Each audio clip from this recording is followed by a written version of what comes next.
I'm hot right now and you're not, okay? Or you big mad, or you big mad. What is up, guys? Welcome to Custom Culture. This is episode 2. This week we are going to be talking about the death of originality and what has kind of changed in the car scene as far as is every build starting to look the same. So, spicy topic today. Last month we talked about car shows on if they are still relevant. We got some good takes from George and Tyson on that. This month, we've got Seth Fink with us and Casey Porter. Casey's been in the car scene for a while. Obviously, Seth has been in the car scene a while, but not the show scene. He's just kind of jumping into the show scene the last couple years. But I'll kind of throw it off to them, let them introduce themselves, and we'll get things rolling today. Go for it. Hi, so I'm Seth Fink. Besides cars, which I've been obsessed with since I was a kid, I'm a tiki bar enthusiast, and we're here at my tiki bar filming. Very first car that I ever fell in love with was a 1967 Firebird convertible. Neighbor was working on one, building a motor, and I'd go and help out. And they used me when all they needed was someone with really small hands to get me someplace.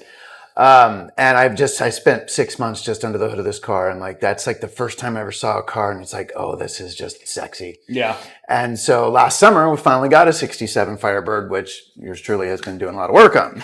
My show car's in 2009 CTSV. That was a drag car for a number of years, and I got tired of putting motors in the car. So now we've transitioned its life to being on the show circuit. So. Awesome. Tell us a little about yourself. Yeah, and so as Taylor mentioned, Casey Porter, I've been in the scene for probably about, going on pre-COVID, so 2020, so about 4 or 5 years. My first car, so I actually was in the lowrider scene in the early 90s. My first car was a 1988 Honda Civic DX. It was gold. It had triple gold Daytons on it, which it was pretty ridiculous back there for someone like myself to be running around in that. But it was just sort of the scene, right? So I've been in Arizona all my life, and part of that Arizona car scene. I actually really missed that car. It was a manual transmission, which we were talking about earlier. You missed the ability to drive a manual. Sorry, Tyson. Sorry for most who don't know how to drive manual. So at any rate, I have 2 show cars. I have a 2010 Lexus ISF that has gone through many changes since it was started to build in 2020. It is currently sitting under a car wrap in front of the garage of my house because I purchased a 2020 Corvette in December, and I'm completely obsessed with building my C8. So, it needed a challenge, something different. I'll probably actually be selling the ISF, so if anyone's out there is interested, hit me up.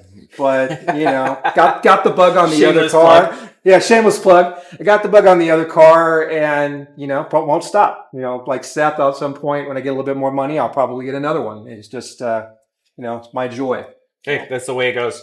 Awesome. You guys already know about me, so we're going to jump right into today's topic. Like I said, today we are diving into the originality of builds. Is it starting to disappear, or are the trends just getting a little bit tighter and so they're harder to kind of distinguish between? So that's what we're going to get into today. We're really going to start off by what would we define as original build or a trendy build? Because we've all seen the Liberty Walk kits and every Ferrari gets it or every Lamborghini gets it. Is that an original build anymore, or is that a trendy build now? What's the difference and what's the definition of that really? You want to hit it first? Only been hanging out at the car shows for a few years. Yeah, you're right. It's all really trendy. I mean, it's the same kinds of cars, the same kind of builds, the same kind of stuff. When you see what wins, it's the kind of wrap, it's the kind of display, and it's the rehashed. It's the same thing over and over again. Yeah. So, you see the cars with the great wide body kits, but there's a lot of them, and there's no originality to it. So yeah, it's pretty overdone. Yeah. I think it comes down to quality of the kit, honestly. If you think about Adro right now and how it's getting in, obviously that's a big investment. They're an expensive kit. If installed properly, that can have some originality. It's more along the lines if you just go buy a kit, slap it on, and get some camber, and then you go, right? And that's the part that I think is becoming more and more of a challenge with regards to, how you define what is a unique build is it's coming down to the quality, like being able to have a story around the kit you invested in. Right. That If makes you sense. say you're getting a Liberty Walk kit, what's that, $20,000 kit? Yeah. You got to paint it. No one's wrapping a Liberty Walk kit. No, Maybe you they can are. say- But, yeah, I mean, if you got the money for the 20, you got the money for the paint. Hey, But- you can always finance it, right? Well, you can, right? Buy now, pay later. But at any rate, I think it's about quality, not so much about originality. Okay. Yeah, I think that's totally true. Because I especially think in today's world where like it used to be like bags were the newest thing in the world. Right. And like if you came out to a show in bags, it was just like everyone blew your mind. Like it was just insane. And then it was the wide body kits and like that was original for a while. So I always think if you're going to do the same thing as everybody else, to make it an original idea, it has to be a quality idea. Yeah. Because you can have the same wide body kit as everybody else, but like if the fitment's good, the wheels match, the color matches, there was time taken, the hardware matches, it's not just tech screwed, Which is huge. I think that really changes kind of the overlap of it for sure. But what's the most unique or original build you guys have seen lately? Oh. I mean, we haven't had a lot of shows this year. We talked about that on the last Yeah. episode. It was like what, 4 shows this year, but maybe over the last, say, year and a half, what's probably the most original build that you've been like, shit, that's fucking dope? I don't know. In the scene and here locally. Yeah. Yeah, let's say locally. So for me, I think it's probably Sass Pop. I mean, I mean, he's definitely got the GR. Jimmy, yeah. Jimmy's got that car, and obviously a lot of people have that car. But back to your point, everything works in that car, Right. right? And there's still the ability to even add on to that versus just slapping something on for the sake of I changed something up for the next show. Right. You know, that to me is sort of the formula that is what we need to have more of in the scene, is that everything flows, has a story, you know, it fits a certain type of theme or aesthetic. Like Right. I think he's going much for like that track build. Right. For that car, that makes total sense. So Yeah. I think that's probably one that I definitely see that's going to develop more. Plus, Yeah. he's just a great guy. Yeah, Jimmy's awesome. I haven't seen him in a while. I I mean, miss but- my Asian boy. I mean, like you look at mine, right? Yeah. There's nobody else out there with a bag 2009 CTSV, right? There's not many people out there with a bag CTS. Yeah, I found a few. With a parachute. I found a few. But, you know, my car is unique, but because of the way they've structured awards and rules, I mean, it'll never get much Yeah. further because I don't check every one of those boxes. Yeah. Didn't do a wide body kit, doesn't have a wrap, doesn't have this, doesn't have that. And so it's like, I'm not willing to do that to the car. So unique doesn't necessarily mean, you know, it's going to take you to that level either. Right, yeah, I totally agree. Just because it's a unique build doesn't mean it's going to win an award, which kind of sucks at Which the end of the does day. suck, yeah. Because you could have like the craziest build in the world. Like this is a one-off build. Let's be honest. There's not many of them bagged in general, but it's got a half cage in it. It's got custom rear seats. It's got a full custom interior. It's got a full custom engine bay. It's got a full custom trunk. But like because it doesn't have some crazy color paint and a wide body kit on it and some negative 33 degree camber. Yeah. It doesn't seem to fit the boxes. So And honestly, that's what like sort of, for someone who's been building a long time, and Seth, even you've been building a long time, just not the show scene. Yeah. It's like that makes you second guess how you're going to do your build. yeah. I got like the ISF as an example. I kind of backed off of that car because everyone's like, why is it not wide body? Yeah. Why doesn't it have 3-piece? Why doesn't it have camber? Right. And I was like, because I don't want those things. Right. But if you want to continue to win, and it really depends on the show too. But if you progress into where you want to win more trophies, or I want to get more recognition or more magazine or whatever the case may be, you have to go that way. You have to check those boxes. Yeah, and you don't want to compromise your build. Mhm. Like, there's certain reasons why you don't do that. So Yeah. Well, that's why I like taking this VW bus. Starting from scratch with something that's completely stock and building it with the intention to be. But you'll the never show win a vehicle. trophy for it. No, not in a pincourt show. talking. Maybe in a- Maybe in a classic Lowrider show, or a Right, classic but show. but we're talking about unique build. It'll be beyond unique, It will be probably the most unique thing in the state Yeah. at that point. Absolutely. Yeah. Yeah. Absolutely. but it won't check every box. But it won't check the boxes. Yeah. It might win best interior. I don't know. You got to beat me for best interior. But that's a good point. Like, see, if you look at your car, like, this, you've told us a story in your car, and no, shameless plug. I mean, you building a different type of car. Yeah. And it's going to be very unique and very interesting. So if you have a unique category, there should be a topic around that, but people don't know what it is. So they're like, oh, That's always the problem is that everyone builds the same cars, and then you're like, I want to build something that no one's built before, Right. which is a great idea because then you get some views. At least that was my plan, but that doesn't seem to be working. But then the problem is no one knows what the fuck it is. Right. I've heard people like, is it a Volkswagen? What is it? I'm like, it's a Fiat. And I'm like, they don't even make cars in America anymore. So they were here for 5 years and they left. So it's so hard to gain uniqueness to it because no one knows what it is. Well, yeah, they'll make the mistake, George, and call it a GTI, right? Right, exactly. I mean, with the Plaid, half the people, how many people walk past Tyson's car and they're like, what kind of car is this? Yeah. They're like, oh, Lexus. And I'm like, it doesn't even look like a Lexus. Like, come on. But that's a great example. But that's a huge example of you build a very unique build, but the problem is nobody knows what it is unless you plaster it all over a board somewhere. Yeah. Have builds ever been original? Like, is there ever a point in the car scene where something was original, or are we just looking back and being nostalgic about it? No, yeah, totally. I mean, like, think about the early 90s before Fast and the Furious. Okay. Gull wing doors, Lambo doors. Yeah. Totally original. Air Ride was original on JDM cars. Yeah. In the early 90s. That's probably what got me so excited about the scene is everything at that point in time was unique. Okay. Paint jobs were crazy. I remember, do you remember like having like 1 million televisions like in like a Honda Civic? Oh, yeah. The George's interior 4-inch wide television. Yeah. And the big thing that was unique back in the day, and I'll never forget it, was Stitchcraft. When they first were doing interiors, where the entire car inside was the same color as the theme. Yeah.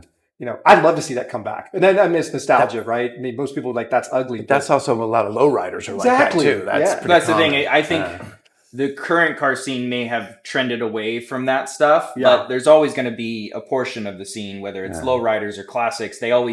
Someone always keeps a piece of what was there and they run with it.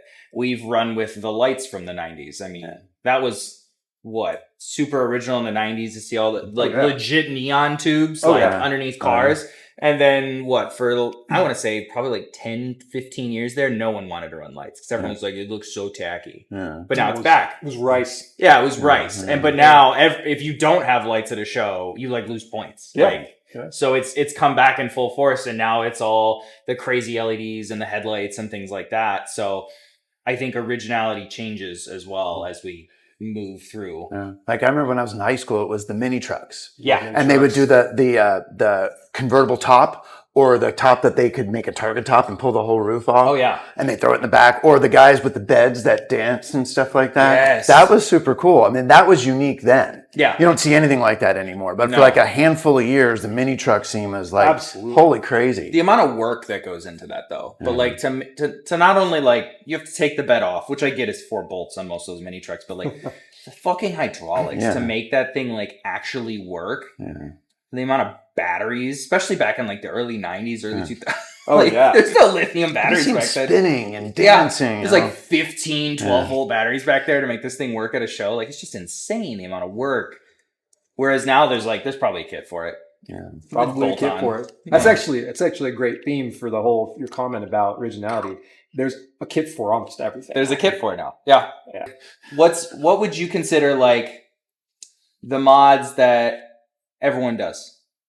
So we're talking like wheels, wrap, bolt-ons. Like what would you consider is probably the most common of those just basic mods that everyone does as they get into the car scene? So what I would love is for people to stop calling a wrap a mod. Like, I'm sorry. I mean, it's not, right? It's not.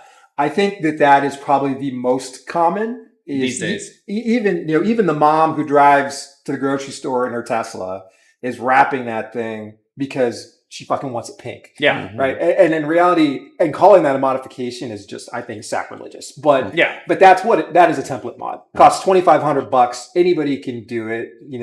Almost anybody. Almost anybody. But yeah, good point. But at any rate, that's something that appeals to everybody. Yeah. So that's a template change in a car.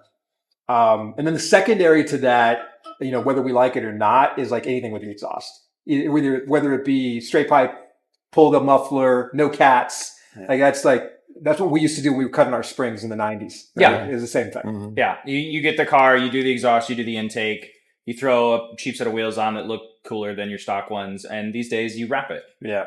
Before it used to be, spray paint some plasti dip some pieces, so you black out the emblems. Where now you just drop it off at a shop. Here's $3,000, and it comes back neon green, and you're like, fuck yeah. Yeah, and then that car's the next show the following weekend. Yeah, it's at the show, and they're like, look at my wheels in wrap. And you're like, God. that's not a build.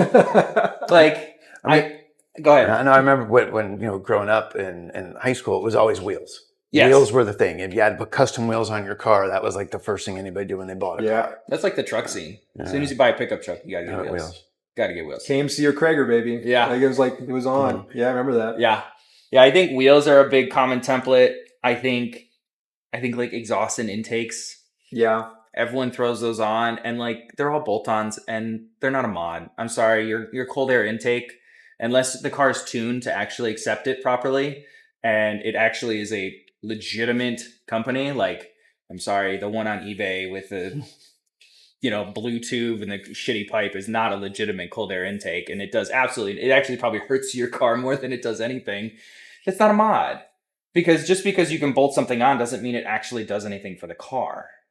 Yeah, totally true. And Amazon's killed the whole idea of template mod. I mean, no, not killed it, supported it. Oh, they have 100% Because supported the template You mod. can go on Prime, and tomorrow you have an intake. I could have an intake, an exhaust, some no-name brand coilovers, Yeah. probably a set of wheels and tires with who knows what Chinese symbols on them, and I could probably get headlights, taillights. I could build a whole car in 2-day shipping. and that's not to knock that, like, to each their own, right? If that's what they're capable of being able to do with your cash flow, but that is absolutely, when you think about template, anything that you can buy that can be delivered right away. Because there's no speed shops and everything in Arizona where you can actually go get anything anymore. No. Where it used to be, like, we had those, like Apex and everything else. Yeah, where you could go pick up, go pick on an exhaust because it's hanging on the wall, and you're like, let's get that one, and then they take it in the back, they put it on, they probably have to weld up some tips or whatever. Yeah, it's just not like that anymore. Nope. So I think that's changed it a lot. Has social media accelerated that problem though? Because of social media, are people like, well, I bought a car and I want to mod it, and you see everybody else doing it, so now you have to do it. Yeah. Because you want to show it off. Mhm. Has social media caused not only the template mods and the cheap stuff getting blown into the market, but has it caused originality to go down? Well, yeah, it has. I think social media has created a total shitstorm with the bought not build mentality. Yes. I think that, but I think it's helped us in our community in a bit of ways, because it also advances a lot of manufacturers and everything to actually build things for that client Platform, base platform. But yeah, social media has its place. But as far as, in our scene, I've seen too much of the ones where it's just, that they bought that car, everything done to it already, and they're just showing up. And so, and that's fine. But when you put a lot of passion into your build to where you basically have turned every single bolt, which you have on my car and it is, and I've done some of the similar things as well, it's discouraging, frankly. It makes it, hard for you to decide if you're going to enter certain shows just based on what you're seeing is coming. Yeah. And it's not going to change. It's not going anywhere. No, it's only going to get worse. Yeah, especially as the community has more youthful people in it, and that's sort of where they get their ideas. Yeah. And that's, I respect that. I don't say I respect all builds, but I respect the idea of going and trying to do your research and see what you really like. Yeah. But it takes the originality completely out of it. Yeah. What do you think? I know you're not a big. Yeah. Funny thing is, you're not a big social media guy, but I think you have like a page for every one of your cars, or at least like No, 4. I have a page for the cars and a page for the tiki bar. Man. I don't know. I think with social media, right, you have everybody and their mother can post, can share, can do, and you can see all this stuff. We're back when we all started, you had to go see it. You had to go to a show. You had to go see that car and say, man, oh, that looks really cool. And either make it yourself or hunt it down. Or now it's like you see some car and it's like, oh, and this young generation, they're more like, oh, we can just bolt something on and we can move on. And they're not interested in that quality. They're not interested in building something unique like that. They just want to, look cool for their friends and look cool and take it someplace. So, I mean, social media has impacted so much of our lives in every way you could possibly imagine, but definitely in that respect, it's that there's so much information available, so much overload, and since everyone's sharing, so you don't see unique ideas, they're just poking. I think that's the big thing with social media is it's changed how you come up with ideas. Because it used to be you'd go to a show, you'd see what somebody else has done. You're like, okay, how could I do something similar, but like make it my own or make it for my car? Whereas like now you can go on social media and you're like, oh, I really like those lights. And like there's a sponsored tag on the bottom and you click on it and it takes it to his Amazon page. He gets 25 cents every order. And now you bought the lights that he had, or you bought the wing that he had, or you bought the chassis mount, whatever, was before it was like, wow, he made this dope titanium custom intake. He taught himself to weld. He knows how to weld now. He did this super cool intake manifold. Whereas now he's like, look at this intake manifold I bought from such and such.com. And they sponsored this video. And then it's like, oh, click. All these more common cars, you can buy all that stuff. Like you working on mine, you have to make everything. You can't buy anything for that car. That's for this the newer cars you can buy. Everything is bolt. There's really no such thing as like build it anymore for newer generation cars, because everything comes prefabbed. You can buy Lambo door kits prefabbed. I remember when, like, if you did a Lambo kit, it was mind blowing because it was like 10 grand and 6 months worth of research and development to get that kit to work, because there was no kit. It was a dude and a welder sitting there on a fab machine going like, okay, how is this not going to absolutely destroy the wiring harness or something? Whereas now you go to verticaldoors.com and they have 633 different models or whatever. And it's like, click, click, and I can have it done in 2 days. And they even have people that like travel around and install it for you. They have installers now. Because...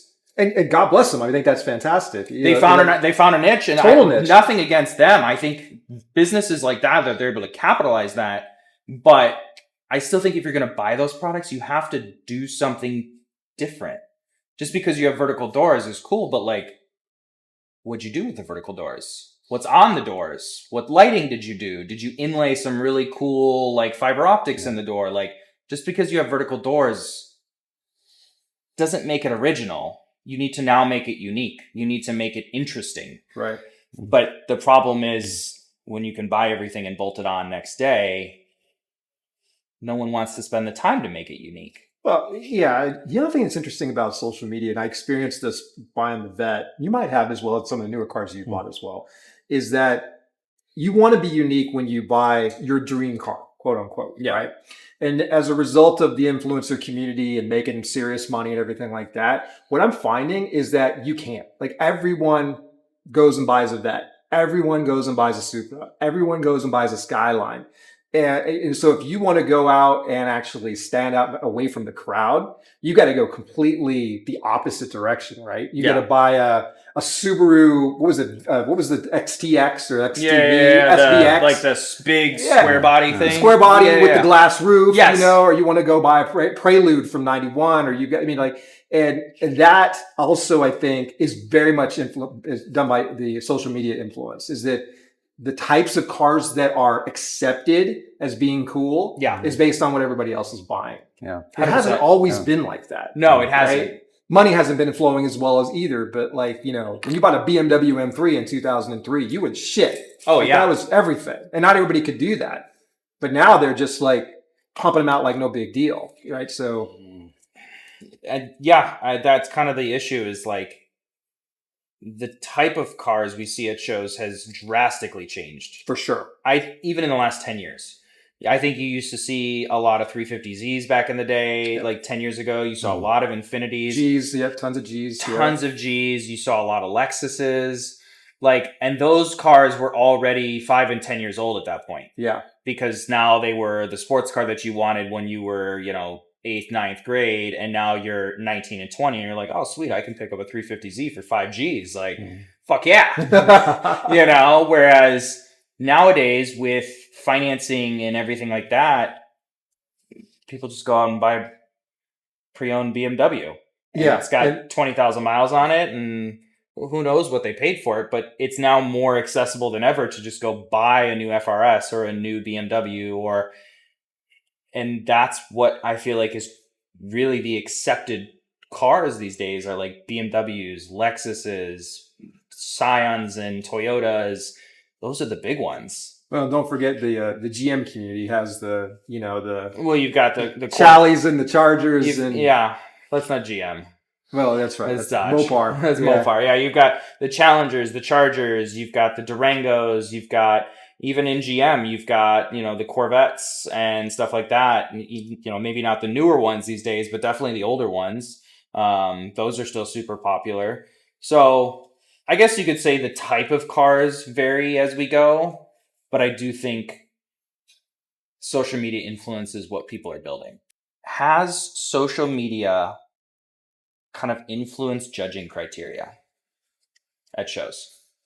Oh no.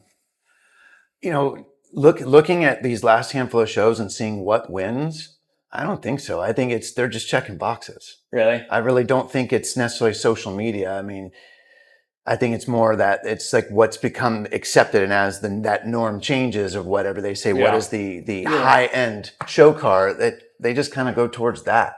Yeah. So, I mean, as we saw this last one, some of the judging was bizarre. So I was like,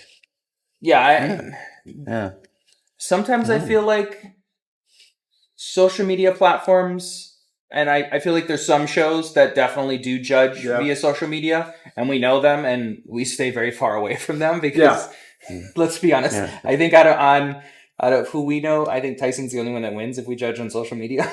Right? I don't have enough of a following. That and Jimmy will win on social media, but true. Like, for Poppy will. Poppy wins. Yeah, but Poppy wins because his car is cool. Yeah, but Poppy wins because his car is cool too. But I mean, either way, they post on social media daily, if not every other day. Yeah. And so if there's a show that's judging on social media presence, those people win. Obviously, most of the people we just named pretty much win regardless, but I think there are some cars out there that may be winning at these shows based on social media just because they're posting. You're probably right. I think the other thing social media does is it helps the marketing of the show. So, if you have someone like Tyson, right? I think Tyson's got 15,000 followers or something to that effect. Jesus Christ. Selfish plug. If he posts something about a show, he's going to draw a crowd. People to like the show. It, people share it. And so there's nothing wrong with that. I mean, that's good sales and marketing. But I hope, much like Seth said, I hope that they are still basing judging on what they see at that time and not what they see through a reel. Yeah. I don't really know. I think some shows do use that tool as a way to decide early on who they're going to have in the front. Yeah, no, I would agree. Like where they're going to place cars, and it kind of sucks because there's people like me and Seth and stuff like that like got really nice cars, but like I also run 3 other social media pages and I don't have time to post pictures of my own car. Right. At the end of the day, like I'm busy and that's not the priority. That doesn't earn me money at the end of the day. My business or my 2 other businesses and everything else. So you kind of get left out in the dust if you're not posting, I feel like, at some shows. Yeah. And some of us don't know the formula, right? Like there's got to be a way that you get that many followers. There's a method to the madness, so to speak, right? And you just got to buy them, right? We are talking about inspiration. Is it okay to be inspired by social media, or is social media causing us to lose creativity? I think it's all right to be inspired by that. I mean, you're getting ideas. You go to a local show and you see what's going on here, but that's why you can see things that go on in different regions, different kinds of builds, different kind of interests. So right. I think it's great for inspiration. I love looking for a specific thing, saying, what can I see? Right. And that might be different than anything I've ever seen around here. Yeah. I think social media helps to test what you want to purchase. So like I've used it a few times, like when I bought my intake recently from my C8. they're already testing it. They're already giving you the feedback on it. So I do think that it is very good for that, because back to your point, you're going to a show and talking to somebody if you want to purchase something, or you're walking into a shop and you don't know if their intentions are good. So I think that it definitely has it. And as far as like, from an influence perspective and in terms of like how you want to do your build, yeah, I mean, why not? Like I would hope people look at mine and go, it's interesting and I might want to do that, and that. Yeah. Don't copy it word, if you I think copy that's it the problem. completely, that's a problem. I think the problem is, I think it's great because like how many times have you took inspiration from magazines? Super Street, Hot Rod, Super Street, all those, Car and Driver. Everyone's taken inspiration from builds they've seen. All the shows that used to be out there that were like, oh, you can put TVs here. Like, yeah, of course. But the problem is when you copy it word for word. When what you saw on someone else's Instagram and you bought the same kit, the same wrap, the same wheels, the same intake, and the same exhaust, and the interior looks identical, and it's like, couldn't have changed the color. Right. Yeah. I mean, do you remember we were kids going to World of Wheels shows? Of course. Those were the best. And everything was super unique. Yes. Because that's where you would see all that stuff. Yep. I remember being a young man going to Nopi when it was here in Firebird before I import Face Off, when there was Nopi. And it was just hundreds of cars, all of them unique. And it would take you probably all day. It's like going to Disneyland, right? Wow. You're not going to hit every single ride. Yeah. And sitting there and talking to them about, why those TV screens in there? How'd you install that? The wheels the 5 Ziegen wheels were like, everybody had the 5 Ziegen, but they had different versions or different, color formations of them. So yeah, I think that social media definitely has its place. What I don't like is somebody who does a copycat build. And can we please, for the love of God, stop with all of the manufacturer builds? Like, I don't need to see another, Arizona green tea, Taco Bell. Like, unless you're trying to get sponsored, come on. You know what I would love to see come back? And it's kind of is a little bit, is like the nostalgia build around old race cars from like, Grand Prix or from F1, where like you copy that entire wrap scheme or the livery. Yeah. I would love to see more of that. Because Spoon would be incredible. Like I actually like really that dig S2K that we saw at the exactly AZ Trackstar show. That Spoon. Oh my God, everything that car was was Spoon. gorgeous. It was amazing. If you're listening, dude, your car is amazing. That white S2K was insane. Yeah. That would be. I would appreciate that because that's race inspired. Or if someone goes and does another Gran Turismo build, like Poppy did his was Gran Turismo. Yeah. That'd be great. Yeah. To me. But no more Arizona green tea. No more Taco Bell. Yeah, no Taco Bell. Yeah, the whole sponsored build thing or the whole company build thing is unless it's a Red Bull car and you're sponsored by Red Bull or you're sponsored by Monster or Rockstar, 100%. Obviously, you're getting paid. Right. But or the livery is tied to a historic view of right. Yeah, you're doing like the old F1 liveries or the old marble liveries and stuff like that. Like totally makes total sense. But I've even heard Red Bull, if you are doing Red Bull livery on your car, they will sue you now. I bet they would. Yep. Because I had someone reach out to me and they're like, "Hey, I've got Red Bull graphics on to do over the car. Can I get it done?" And I was like, I'm not a wrap shop, but fuck it. I'll put them on for you. Right. And so I was talking to them and then I don't know who I talked to, but they're like, "Don't do it." And I was like, "Why?" They're like, "Because you'll get sued as the installer." Well, it's a trademark. Yep. So, yeah. And they essentially said, if we don't sponsor you, rip that shit off because we don't want our logo on your shit car. Can't blame them. At the end of the day, I'm like, I get where it's coming from. They decide what is quality enough for their brand. Does influence of sponsorships and show judging change how people are building cars? So you've got, like we talked about, we're ticking boxes at shows these days. There's so many cars that we absolutely despise, but they tick all the boxes. They've got the lighting, they've got the audio setup, they've got the stupid, doors, they've got this, they've got that, they've got the paint, they've got the underglow, it looks terrible, but they've got every box ticked. And then they win best display. Well, that actually raises a really good point because the other thing relating to sponsorship that I've noticed, because I've tried to get some sponsors for both my builds. Yeah. is the amount of followers you have on Instagram. Yes. And that's, again, it's a sales and marketing thing, right? 100%. But your build could be insane. You could be a SEMA build, right? But if you got 300 But if you only have followers- 300 followers because you don't use Instagram, Seth is an example. George is another one. Yes. Right? George doesn't have a big Instagram presence, but he's been to SEMA 3 times. Yeah. Right? That should speak more volumes because SEMA shows that your build is such that you want to be at a manufacturer's show. Correct. Where they're pushing their products Yeah. to the general consumer. But if you got 25,000 followers and your car is ugly as hell, but they see that as an opportunity to sell into that 25,000. Yes, they're looking more for the placement at the Completely. end of the day. They're looking for how many people can we get this out to, not how good is the build. Yeah. I mean, at the end of the day, I've seen so many cars that are like, this video is sponsored by such and such Power Stop brakes. And I'm like, the fuck do you get sponsored by a brake company?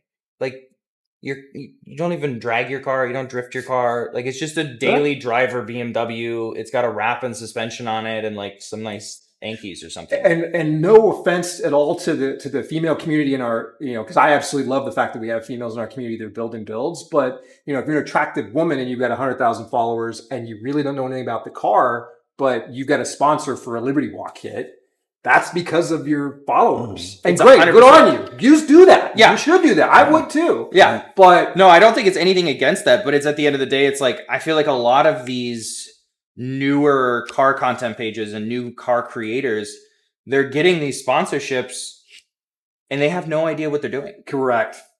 Like, you've got and the problem is they're getting sponsored by mismatched parts. You've got, suspension and coilovers over here, but then you're not getting sponsored by anything else that has to do with your suspension. But you got sponsored by a rep company. But then you got wheels, but you didn't get sponsored with rubber. So now you're running the cheapest tires discount cells. Exactly. You got an intake, but you didn't get sponsored with a tuning company. So now the intakes, but it all looks good. So who cares, right? And it was free. It's free. Yeah. But it clearly shows that, like, just because you have the followers doesn't mean you know how to build a car. And then you get sponsored by a product that's probably not even right for that, to your point, to that model of car. Yeah. And someone goes out and buys that model of car because you have that product and they respect you, or they want to run or they that like product. looking at your Instagram and Yeah. they're going to run the same thing. And that creates this again, a new shitstorm of bad product in the marketplace. And Well, because you have hurting the secondary cars. suppliers and manufacturers that now are like, oh, that new part by whatever name brand. So now you get the knockoffs because Exactly. they see that part's popular now. And then now Amazon is flooded with 37 different touchscreen radios that don't work because everyone wanted a touchscreen radio with carbide. Right. The other thing is, I have purchased products, put them on a car, and then reached out back to that particular brand Yeah. and said, okay, I want to work with you in a different way. I don't want sponsorship. I already bought your stuff. Yeah. But maybe like we can collaborate on marketing around that. Yeah. Or we can help to build a fan base, or, I'll do an install and show that. Yeah. Here's an install video and like you can post it on your channel, which helps me, but also Right. helps you. Right. And they've been receptive to that. That, I think, is like the next evolution of how you look at sponsorship. It's not so much sponsorship for free stuff. Yeah. It's sponsorship for true business marketing. And I think that in some ways is almost a better option than just throwing people free shit. Yeah. Because now you get someone that's has already purchased your product. So they're interested in it regardless. They've already done the research most likely on the product. They're not just buying it because they saw it somewhere. And now you're getting an install video, which now you don't have to pay someone to do an install video at your shop. Exactly. To post instructions on your website. You're getting, the followers that they have already, but then you're able to post that and now you've got content. I couldn't tell you how many audio companies these days don't make content. They just rely on the people that buy their shit. Yeah. If you go to JL Audio's Instagram, they actually haven't posted their own content in like 10 years. It's all reposts. Yeah, that's my point. Is that that they basically have free labor because you're doing it for them. Yeah. And you're doing, but what's the payoff on that, right? So That's what's the return is what Yeah. they're seeing. They see 25,000 followers, they see 10%, 2,500 sales at $300 a piece for an intake. Perfect. It's money, right? At the end of the day. Speaking of social media builds, what's a build recipe that guarantees you clout? on social media? Wow. You go first. Clout. Like, what's guaranteed to What bring the parts views? do we? Yeah, what's what the, parts what's are the you- formula? What car are you buying, and what parts are you putting on it to guarantee I mean, that million followers? look, you look at the shows, look what's out there. I mean, look at the most common cars Yeah. that people build, GTRs and things like that or whatever.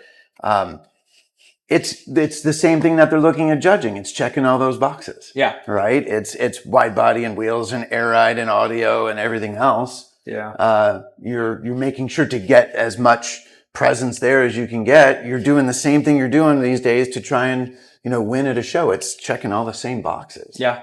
And what appeals to their common denominator, which is younger kids who are on social media, Yeah. who are the ones that they're liking and they're following and doing all that. So it's like ask Emma, what does she think is cool? Yeah. BMWs, things like that. Wide body BMW with three-piece wheels on air. But that is cool. But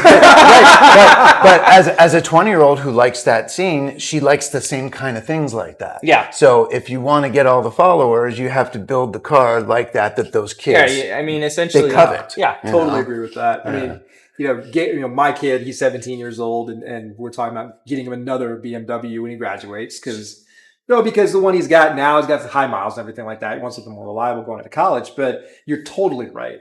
Like if it's an M series, it's got a wide body, it's got an interesting color scheme. If you could afford Adro, it's got Adro. That's an example. The other flip it is like an A90. Everybody wants a Supra, and everybody wants a Supra because of Fast and the Furious. Yeah, right. So you're absolutely right. But I also think, at least what I see, what I follow is JDM is big. If you get anything JDM, if you get a right-hand drive of any kind of caliber, you're going to get followers. Oh yeah, it could be a right-hand drive Honda Civic. They don't fucking like if it's care. an R32, people are like, "Oh my god, it's an They'll lose their fucking R32." mind. It could be bone fucking stock. Exactly. But people are like, "Oh my god, right-hand drive R32." Yeah. Yeah. Like if I was going to tomorrow and starting a new Instagram page and like, I want to make money on this Instagram page, I would go, I'd buy an R34. I wait it out, buy an R34. I'd put the Bayside blue, if it wasn't already, wrap or paint on it, put some JDM wheels on it, and away I go. Yep. And you're going to get 100,000 followers. Yep. You are. Yep. You're going to go Easy. viral. And that's achievable for you and I. I mean, we could do that. You could do that. But that is the formula. Man. Yeah, no, I 100% agree. God bless them for it because that's nostalgia. That's getting back to what we were talking about earlier versus, just another cookie cutter brand new car off the lot. Yeah. No, I think stuff like that 100% is a guaranteed clout. It's becoming harder to garnish a large following from like an FRS or a GT86 build because they are very much all starting to look the same. There's a few kits here and there that are still kind of more higher price range, I would say. Yeah. And so they're harder to obtain, or they just take longer to get here because they actually have to ship from Japan. But I mean, you go on Vivid Racing, there's 6 different body kits for an 86 on there, and they'll all be at your house in 3 business days. So I think for a while there, those were really popular because they're affordable. They were affordable. They're manual, rear-wheel drive, fun little sports car. I mean, it was a throwback to the older Toyotas. And so everyone was like, this is so cool. But now, because you can go get one for $20K used and you can get a body kit that looks aggressive and some cheap 3-piece wheels, it's like, for a while there, if you built an 86 wide body with like a rally backer kit or what's that other company that was like really big for a while there for them? Pandem kits. Like if you did a Pandem kit on those with like a 3-piece set of wheels and like 14, 16-inch rear wide tires, instant 100,000 followers. For sure. Instant. But now you'd be lucky if you get 20. Because it's just, people are like, they're kind of over it. Whereas like if you go back to the nostalgia, the R32, the R34, even the new GTRs, like people just drool over them. Oh, for sure. We go to shows, like you can have a bone stock one. I mean, I go to High Street a lot for cars and coffee. Yeah. I mean, you probably have as well. Yeah. And, you roll in with a stock GTR and you're going to have 1,000 kids following you with their cameras because they're all photographers because it's a GTR. Yeah. Now, what I will say, the other thing that is becoming more and more popular is the new JDM, like the new NSX. Yes. So there was a few of those last week when I was there Saturday. That's getting more of a draw as well because they're not as attainable. Yep. And so it comes back to, what's your dream car? It becomes a more exclusivity thing. Exactly. Yep. Yeah. No, I totally agree. Yeah. 100%. Finishing up, touching on that kind of a subject, cost and accessibility. Are the cookie cutter, the basic builds that we're seeing that all kind of look the same, are they just the affordable route? I mean, like we talked about the 86s, the 350Zs, even the basic Gs these days, the Infinities and stuff like that. Yeah. You can get, a 3 Series BMW for like $18,000 these days. A good one. A decent one. Yeah. But you can throw a cheap wide body kit or fender flares and a cheap set of wheels. Are we getting more just same across the board because it's just affordable for these people, for kids, for the younger generation that are coming in? They want to have a show car and they want to go from 0 to 100 on their first show. For sure. Yeah. And so it's like, well, instead of waiting for the car that you really want, you found the 3 Series BMW on Facebook Marketplace for 10 G's. It's got 100,000 miles on it. And you found a wide body kit and this and this and this on eBay. And now for less than 20 grand, you got yourself a fully built show car, right? I mean, buddy, what you're forgetting, we're talking about affordability. You're forgetting about installment payments. Yeah. The reason why we have what we have in the show scene now is because you can finance everything. 100%. Mm. Afterpay, Affirm, they have changed the game on how people build cars. 100%. And in such a way that, that's fine, whatever. As somebody who works in that business and you work in that industry as well, I fear for the debt related to these kids in their 20s and what they're going to do and their interest rates when they realize what they're doing. But it's no different than when I was a kid and Discount Tire said you could pay over time for 6 Here's months. the credit card. Yeah, and I did it. Yeah. Because I'm like, I want 3-piece wheels right now. So Yeah. I want my Daytons. So I did it. But yes, it's affordability on platforms that were expensive 10 years ago. Yes. Like you can get a nice M series, like 2010, 2011 BMW and go to town on that. Yeah. Right. And it is the next generation of the used car market. We look at those cars and be like, wow, that's a used car. Like that was hard to get when I was a younger man. And they're like, no, that's what's available now. Yeah. A 2012 M3 when I was graduating high school, I was like, yeah, that'd be so nice to have. But now you see like 18, 16 and 17-year-olds showing up to a car show with like a fully built one. And I'm like, well, fuck, do you get that money? But thank you for doing it because you're keeping the scene alive. Yes, right? 100%. But and there's a balance there. It's right. You want to discourage them from doing really knucklehead, stupid financial stuff, but at the same time, they're investing in the scene to keep it perpetuating for the next generation. So, yeah, the fact they can buy a car, they can finance it, they can get cheaper, pieces, parts to build it out. But we did the same thing. I mean, back in high school, you throw together what you've got and whatever your budget is, you make it work. I had the loudest sound system in the school, but it sounded horrible. But it was loud. It was really loud. 2 fucking 12s in the back. I And you shook the whole fucking building. two 12-inch subs strapped in the back seat. And then when you had to put people in the back seat, they quick disconnected and you can throw them in the trunk. I'm not kidding. I used to make the joke putting the kids in the trunk. But that's what you could afford. Yeah. It was all cheap components. It was just loud. That perpetuated, right? But I wasn't about to finance any of that, but we couldn't have either then though. Back in the 80s, it wasn't even possible. It's interesting because I feel like a lot of people started in the car scene with the cheapest parts possible. Yeah, of course. You bought the cheapest exhaust or you cut off the muffler. You bought the cheapest coilovers or you cut your springs. Whereas I feel as things are becoming more accessible and just kind of cheaper in general, mass market coilovers. I mean, how many different brands of coilovers are there now? Before it was like D2, Teen, and like BC, and like that was it. Yeah, pretty much. You had KWs if you had big money, but like besides that or you were just throwing a set of springs on. But I think parts are a little bit cheaper, or not cheaper, but more accessible now. But financing has made it so I don't think the new generation has to start with the cheap parts. They don't, but a lot of times what you see too is that the new generation spends a shit ton of money on a car that should not be modified. Mm. You paid $1,000. Let's say a car's worth $5,000. They pay 10, but it's worth 5, right? 350Z, perfect example. Yes. It's like so attainable. But you throw 15, 20 grand at it and you still have a $5,000 car. So, and yeah, I get it. I understand we all were there, but there's a point where you should just be, okay, I'm going to invest this, but there should be a balance, right? Like I'm telling my kids, because both of them are building cars. You're about to build my oldest car. Right.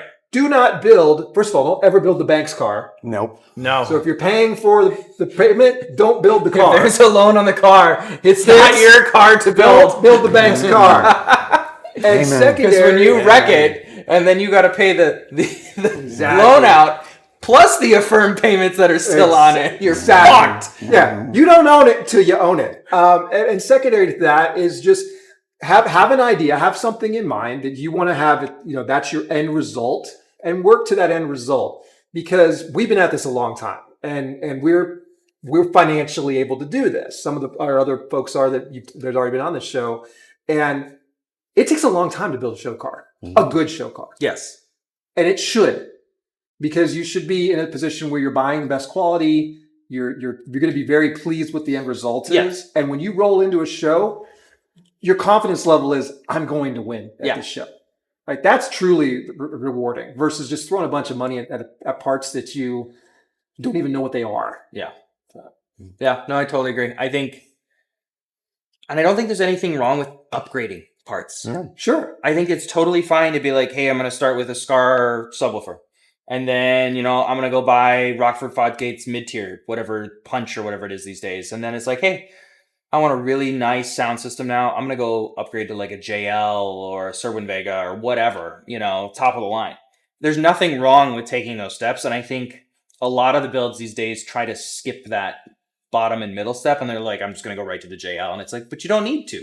Right. Because the rest of your car's not at the JL level yet, Like, you still got stock door speakers, you still got a stock head unit. Sure. You still got the Scar amp, but you got a JL subwoofer. Good for you. There's nothing wrong with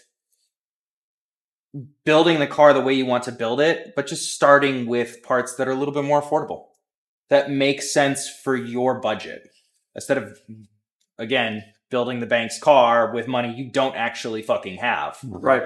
So Yeah. I think that really changes the whole kind of game as far as how people are building cars these days. And I think that there's a definition between cheap and affordable. Like I'm glad you used that word because do affordable. So get the lowest level of a quality manufacturer. Yes. Don't get cheap. Yes. Because cheap, you're fixing. You're not upgrading. Well, you might make more problems. Exactly. If you go buy, Megan Racing coilovers, they're a good manufacturer. They've been around for almost 50 years.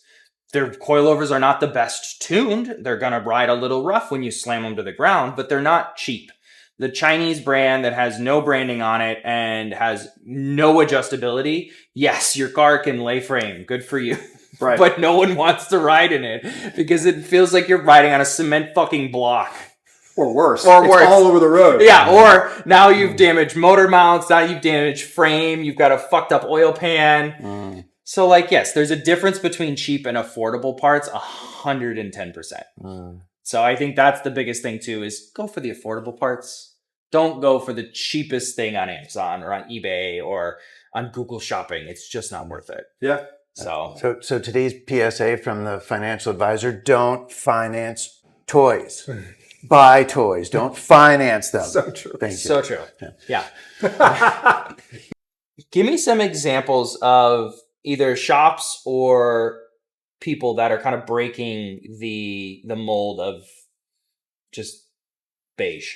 That beige kind of boring mold. You! It's a shameless plug. Total shameless plug. But I mean, yes, I know we do things a little bit differently at Custom Auto. So we are breaking the mold because we do stupid things. We do things that people don't normally do, like, build a Fiat 500L or, For sure. But give me examples of builders, of people in the community that we know or that you've seen that are making cars that are more unique. And I don't know how many you're going to know because I know you're not super on Instagram and stuff. I mean, so just across the gamut, not just locally. Not just locally. So personally, this is a shameless plug, but Paragon Performance for Corvette, for the C8 and for that particular platform is 100% breaking the mold. Like they're doing the tunings in house, they're building the products in house, like the manufacturing component, and they're building it end to end. So, I have built a show car through simply having to just follow them and go into them and buying their parts. Gotcha. But then you have a place like Cordis they do a lot of the same thing. They build yeah. C8s, they do, a lot of Corvette work, Cadillac work. And the same thing, they make all their own parts. They have a crew there that they're actually building. They have an R&D department. They have R&D department. They make their own, water to air tanks R&D and cooling, department. all this kind of stuff. And, true though. So I mean, but their stuff is all for street and drag and it's 100% race. But it's all performance. It's all performance. But they do stuff nobody else. It's the same thing. They do the stuff no one else is doing. Yeah. So and they warranty their work and they test their work. That's the biggest thing. That's the thing. They do the tune and then they go drive the car, right? And so when you buy that part that part's going to work. Like you're not going to have to worry about it. It's not plug and play specifically, but it's close, right? And so when you're putting that into a $100,000 car, you want that to be done. Back in the day, we were talking earlier, you just walk into the shop and you're like, okay, I need that intake, but I'm not sure about that intake. Yeah. But I'm going to put that in because it works with my particular platform. You don't have that very much. You don't have it platform focused. Yeah, no, I'd agree. I think a lot of companies make a product that works for a variety of vehicles. It's like, here's an intake and we just adjust the silicone grommet on the end to fit 37 different cars. Yeah. And it's like, will it maybe help 37 different cars? I'd give you 20% of that maybe at best. But does it look cool? Yeah, sure. So I definitely think having performance shops that are not only selling the product, but they're doing the designing, they're doing the testing, they're doing the data charting, and then they're actually providing a product with tests and going, hey, it works. And here's everything we have to prove it, and we're going to warranty that. I think that's the biggest thing with definitely performance shops out of the bag. So like my ice tank in the trunk, that was a prototype. That was the first one they ever did. Yeah. And they built based on that prototype. That explains why it's not straight. I didn't do that. Anyway. I think Jimmy is definitely changing how things are done with a GT86. Oh, from a platform perspective? Yeah, platform absolutely. perspective. Yeah. I have not seen his kit very frequently. And I know, Jimmy, you hate your kit, but I think it's dope. Fucking hates that kit. But he's changing the game, how things are done. We've talked a lot about things that he wants to do moving forward. He just got the turbocharger on there. So he's kind of stepping the performance side of things up. And then I know he just sold the Ford Focus, the Milwaukee build. Oh, you're talking about Chris? Yeah. Yeah. That was a whole other side of an ST that I don't think anyone's probably ever seen. the best ST ever built. Honestly, because it was in that, you want to talk about unique, that is unique from head to toe. Yeah. Full carbon everything, full carbon bucket seats. I mean, granted, the amount of money you put into a Ford Focus ST, but you know what? Bless them for doing it because it's different. It's 100% unique. No one, I've not seen a Ford Focus ST built like that and to that degree. He essentially said, I'm just going to go for it, and bless his heart for doing it, because there's a lot of people that would just be like, the car's only worth $5,000. Why would I put 20 into it? But I'm also there and you're also there, and I'm past that. We're past. So I think it takes a certain person to be like, I know this car is never going to sell for what I put into it, but I'm still going to build it exactly the way I want it with the high quality parts and make this 100% original. Yeah, there's the guy with the orange Audi. Don't know his name, right? But the one we saw when we were at the Mesa show. Yes. It was what was it? A6? Yeah. I think I may be wrong. No, it was S5. Okay. That is on its way as well to being a very unique build, because the stitching matches the color, but the engine work he's had done, and there's not a whole lot of Audis. That's very few and far between. They're a hard brand to build.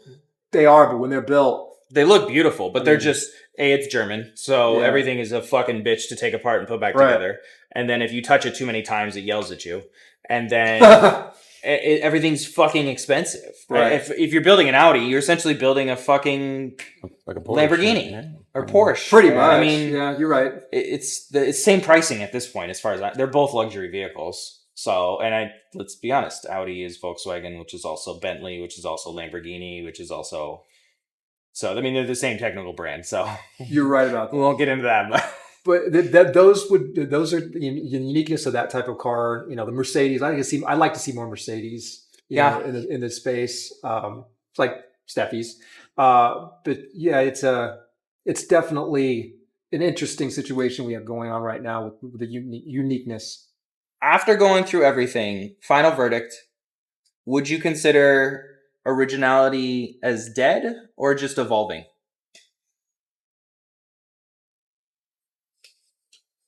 I think evolving. I mean, let's face it. You know, if you're going just to show it, going to build something that you love, then you're going to do it original. If you're doing it just for Instagram clicks or to be able to trophy bit because it fits the boxes, then not, right? So I think it's a little bit of both, actually. Yeah. Hmm. I think with social media, like we've talked about, you get the good and the bad. Mm-hmm. I think at the end of the day, if you're building your car still for you and you're building it the way that you want it, regardless of how many views you get, yeah, I think what we consider original will just continue to change the same way it's changed from the 90s to now. Mm-hmm. And it'll continue to develop, and the platforms that we use will just continue to develop. But if you are building a car just for Instagram clips, unfortunately, it's never going to be original because there's a criteria to get Instagram clicks. And if you don't follow that criteria, you're not going to get them. Yeah, originality is based on popularity. Yeah. Right. It really is. Like, and how do you define original? Is original that you, back to the point, you put everything into it based on your own design and your own, what you expect it to look like when you're done? Or did you just go and be like, I like a Liberty Walk kit, and I do. I love Liberty Walk kit, but it is. But did you do anything with the Liberty Walk kit to make it different? Yeah. Did you shave something off? And that could be original, right? Did you just change the shape? Did you change the shape? And it's so easy to do. I do think that the community is getting bored with the ones that are just cookie cutter. Yeah. I do. I think that there's going to be more and more of people new into the scene that are going to be like, I've seen that a million times. Well, and that's the problem with social media as well, is like you've seen the same build. It's fickle. It's totally fickle. You've seen the same build 30 times because 300 people in 30 different states around the United States build the same fucking thing. Exactly. So yeah, you're bored because you saw it for the last 3 weeks on your For You page because all you do is like cars. And so 13 different followers with the purple GT86 or the purple Supra with a wide body kit and some cool wheels. Like the wheels might be a different fucking color, but like at the end of the day, it's the same wide body kit wrapped with wheels on coilovers or air. And you're like, but then another one shows up and you're like, oh, cool. It's kind of like tattoos, man. Everybody has a tribal, unfortunately, because and they all want it covered up because we made a huge mistake, right? But that's the truth, right? It's like everybody has a tribal because everybody had a tribal. And that's music and fads and everything like that. I mean, car community at the end of the day is a fad, but I do think that people are getting bored of seeing certain things. I think that manufacturers are going to realize that boredom is there and they're going to have to evolve as well. Yeah. Or they're not going to be relevant. And I mean, I can't wait for it. I think we're starting. I think there's always that like kind of downturn point and I think with any community, with music, with cars, with art, with whatever it may be, there's always that point where it's like, okay, we're bored with the current situation. And so you have this downslope. The media, the manufacturers, everyone realizes it, and something new is going to come on because of it. You'll have a new uptake because, a new type of body kit comes out with, instead of fiberglass, it's some new technology and it can be shaped differently or whatever, because wraps 5-10 years ago were like the coolest thing in the world, but now everyone's got a wrap and you can put anything on a wrap. And now it's PPF too. It's colored PPF. And it's just, people are bored of wraps. Like, let's be honest. Like, yeah, I think paint's going to come back soon. Tyson. I think that might be the next thing is paint comes back. To finish out, what would be one thing that you would love to see come back? That would be like a nostalgia thing, come back for shows. Like if you look back early 90s, 2000s, or even 20 years ago, I mean, what do you see as like, you're like, this is not a fad anymore, and you're like, I really want that again? Gosh, that's a tough one, man. I used to always love, going to like the modified classic car shows, 50s, 60s, 70s, even 80s stuff. That's performance look, but it's not built for, for awards from the standpoint of checking the boxes. Just a high quality, well-built car that was a one-off that, they take all the time to make all the custom, touches, tucking bumpers and all those sorts of things. And that would just be amazing to see, that kind of. I would love to come see back. more classic car builds, but like like resto mods. but Yeah, resto mods. yeah. But instead of just building it to be a classic car, like put some new stuff in it. We see all the motor swaps in classic cars and stuff like that. You see all the, oh yeah, I dropped an LS in it and a new tranny, and it's like, okay, but let's take a 50s car. Let's put it on like new suspension, air it out. And I know some of the really big shops do it for like SEMA, but I'd like to see it done more at this level. Yeah. Where people are taking classic Oldsmobiles and stuff like that, and you're slamming them out, you're putting on dope wheels, or, and you're making it more of a modern vehicle. Put some nice upgrades in the interior, nice Teslas. When's the last time you've seen a classic car with a Tesla screen in it? I've never seen a classic car with a Tesla screen in it. But it's got the fucking room, let me tell you. For sure, yeah. Seth, don't get any ideas. But So many ideas. It's just more money that he'll spend. I'm seeing a VW bus with a Tesla screen. I mean, that would be crazy. It's got plenty of room in the dash, let me tell you. It's just a wall. Yeah, I think I'd like to see more like. I'd like to see more of like the interesting touches that we had in the mid '90s and stuff like. I mean, I had a Honda Civic with a rag top. Yeah.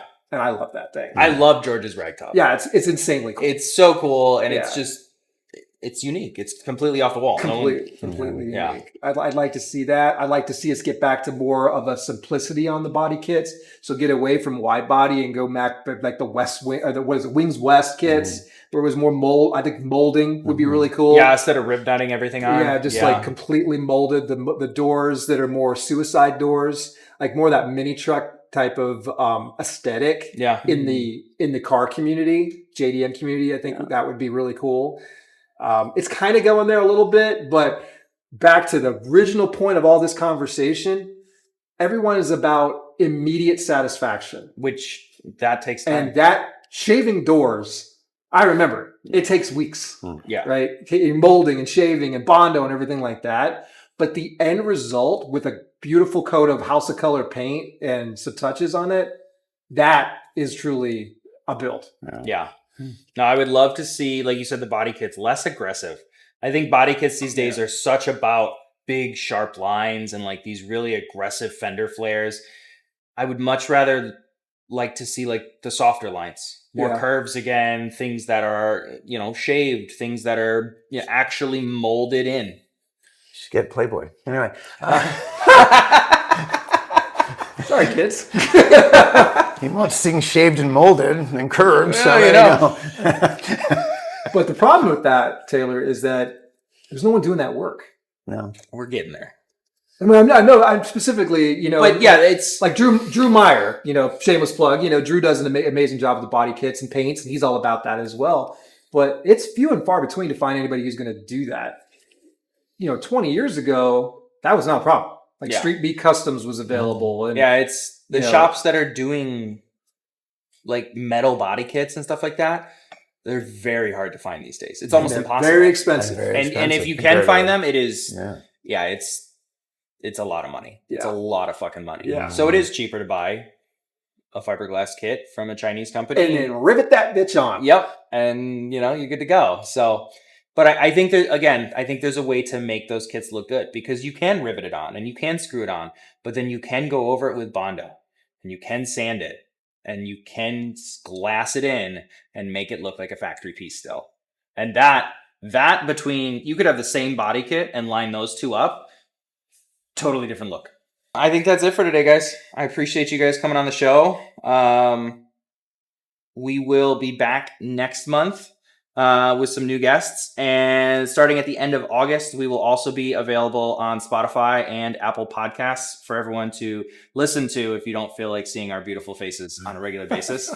We will have 2 new guests next time. Thank you guys for both coming on again. Again, Seth Fink, Casey Porter, both amazing people. And we'll see you guys next time.